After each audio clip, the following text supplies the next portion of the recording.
আসসালামু আলাইকুম, সবাইকে শুভ সকাল। আরও একটি নতুন ভিডিওতে সবাইকে স্বাগতম। দেখতে থাকুন, আশা করি ভালো লাগবে। গ্রামের মেয়েদের সকালে কি কি কাজ থাকে, আর গ্রামের মেয়েরা প্রচুর কাজ করে। রান্নাবান্না থেকে ঘর দুয়ার গোছানো, সাজানো, তারপর ঘরে বাইরে অনেক কাজ থাকে। তো আমি কিন্তু শুধু গ্রামের মেয়েদের বলতেছি না, একটি মেয়ে মানেই কষ্টের কোনো সীমা থাকে না। তো একটি মেয়ের কিন্তু শ্বশুরবাড়িতে সংসারের কাজ অনেক থাকে। তো শুধু মেয়েরাই জানে, ছেলেরা ততটা মেয়েদের দুঃখ বুঝে না। তো আজকে সকাল সকাল রান্না করতেছি নুডলস। তো আজকে আমার পালা হাঁসের ডিম দিয়ে সকাল সকাল নুডলস রান্না করেছি। তো আজকে টমেটো ছিল না হাতের কাছে, তো টমেটোটা দিতে পারি নাই। তো এই যে আমি আমার ছেলেকে দিয়েছি খাওয়ার জন্য। তো সকাল সকাল আজকে সকাল সকাল নাস্তা করে তারপর এদিকে দুপুরের রান্নার প্রস্তুতি নিতেছি। তো আজকে রান্না করব আমার হাতের লাগানো পুঁই শাক দিয়ে মাছ দিয়ে রান্না করব। তো এটা হচ্ছে আমার পুঁই শাকের ডাল। তো আমাদের গাজীপুরের ভাষায় বলা হয় ডাল, তো কে কী নামে চিনেন জানি না। তো পুঁই শাক দিয়ে কিন্তু যে কোনো মাছ দিয়ে রান্না করলে ভালো লাগে, চিংড়ি মাছটা হলে বেশি ভালো হয়। তারপর আজকে আমি রান্না করব বিলের মাছ দিয়ে পুঁই শাক দিয়ে, তারপর আরেকটা দেখা যাক কি রান্না করা যায়। তো এদিকে আমি খুঁজতেছি কোন কোন সাইড দিয়ে কাটবো। তো দেখেন ডোকাগুলো কিন্তু বেশ মোটা মোটা হয়েছে। তো এই যে ডোকাগুলো এখন কেটে নিচ্ছি। তো এই যে আমি এই পরিমাণ নিয়েছি, তো আজকে এগুলো রান্না করব মাছ দিয়ে।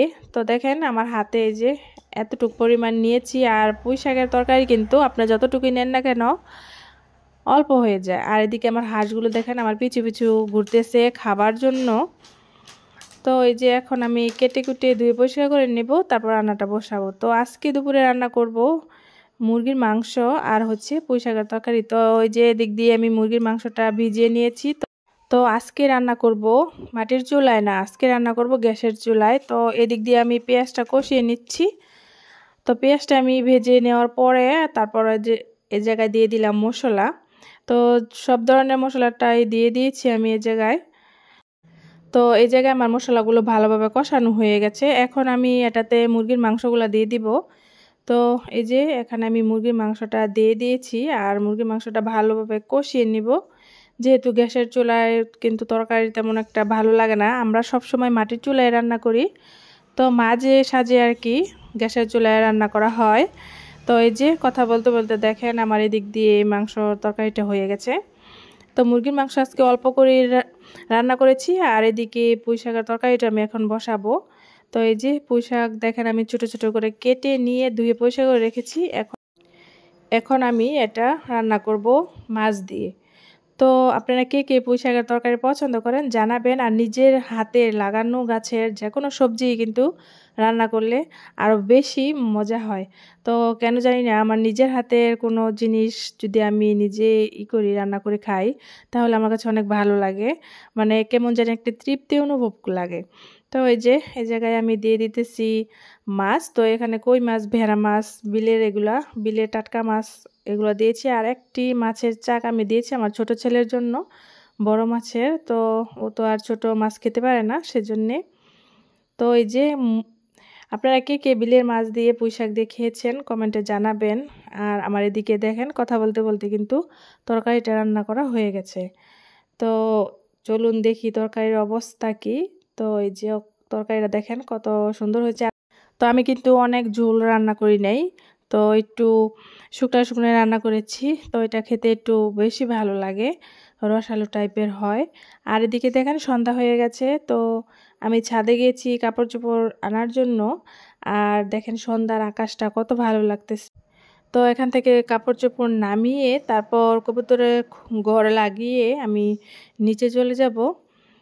তো এই যে সন্ধ্যার আকাশটা অনেক ভালো লাগে, একদম নীরব স্নিগ্ধ এরকম একটি ফিলিংস হয়।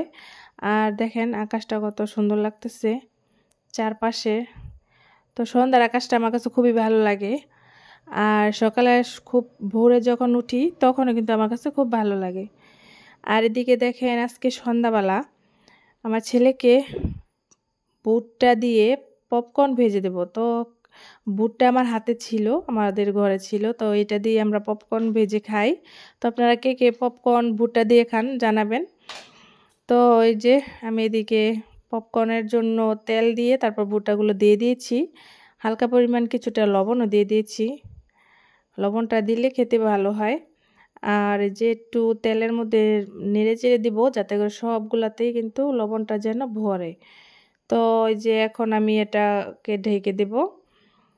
আর এই যে ঢাকনা দিয়ে ঢেকে দেওয়ার পরে ঢাকনা দিয়ে না ঢাকলে ভুট্টাগুলো চারপাশে ছড়ে যায়। আর এই যে আমি দেখেন অলরেডি কিন্তু ভুট্টা ভেজে নিয়েছি, আর এখন খাওয়ার পালা। আর এই যে ভুট্টাগুলা দেখতেছেন এগুলা কিন্তু আমাদের পাশের বাড়ি থেকে আনা হয়েছিল। আর এই যে দেখেন কত ঝরঝরে আর কতটুক ফুলেছে। তো আমার কাছে কিন্তু এই পপকর্নগুলো খুব খুব ভালো লাগে। ভুট্টা আমি মাঝে মধ্যেই কিন্তু ভেজে এইভাবে খাই। তো আমার ছেলেরাও খুব পছন্দ করে। তো এই যে এখন আমি আমার ছেলেকে দেব খাওয়ার জন্য। তো আজকে যে এই পরিমাণেই ভেজেছি এতটুক। তো এগুলো এখন খাবো। আর ভুট্টা কিন্তু গরম গরম মানে গরম গরম যখন ভাজবেন তখন খেলে কিন্তু আরও বেশি ভালো লাগে, আর আমি অনেক পছন্দ করি। তো বন্ধুরা আজকে এ পর্যন্তই, ভিডিওটি আর বড় করব না। আগামী ভিডিওর আমন্ত্রণ জানিয়ে এখানে শেষ করছি। সকলে ভালো থাকবেন, সুস্থ থাকবেন। আল্লাহ হাফিজ।